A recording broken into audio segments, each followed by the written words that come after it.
কিরে, এই তো খাওয়া দাওয়া শেষ, এখন তো আশিক রে টিপস দিব। দেই তো মাহাজন দেখতেছে কিনা, মাহাজন দেয়ার আগে টাকা পকেটে বইরা লাই। এ আশিক, না জানি আজকে ধরা খাই গেলাম গা। এদিকে আয়। জি মাহাজন আসতেছি। জি মাহাজন বলেন। তুই পকেটে কি বললি? জি মানে আরে জি মানে কি? তুই এই রেস্টুরেন্টের নিয়ম জানিস না? এ ম্যানেজার, এদিকে আসো। জি স্যার বলুন। এই তুমি তাকে বলে দাও নাই যে টিপসের টাকা কেসে রাখতে হয়? জি স্যার আমি বলছি তো। এই আশিক তুমি টিপসটা নিছো কেন? দাও দাও দাও, স্যারের কাছে ঢুকে রাখ, দাও দাও দাও। এই যে মাহাজন টাকাটা।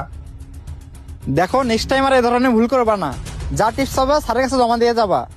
আচ্ছা স্যার।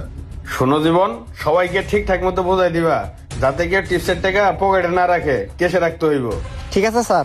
এই আশিক নেক্সট টাইম যেন এই ধরনের ভুল না হয়, যাও কাজ করো এখন। জি স্যার বুঝতে পারছি।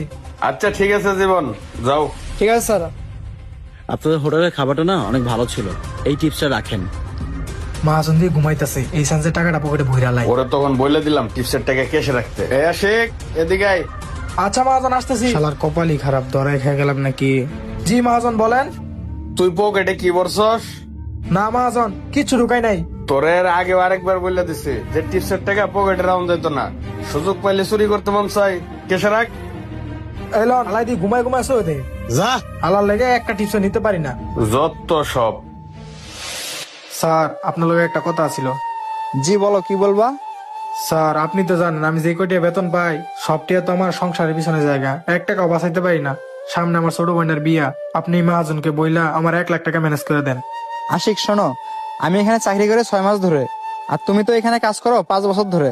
আমাদের এই স্যার কর্মচারীদের টিপসের টাকাটা পর্যন্ত রেখে দেয়। এখন আমি যদি বলি তাহলে কি আমার কথা তোমাকে সাহায্য করবে? তবে স্যারের একটা গুণ ভালো, স্যারে কিন্তু 1 তারিখের মধ্যে সমস্ত কর্মচারীদের টাকা ক্লিয়ার করে দেয়।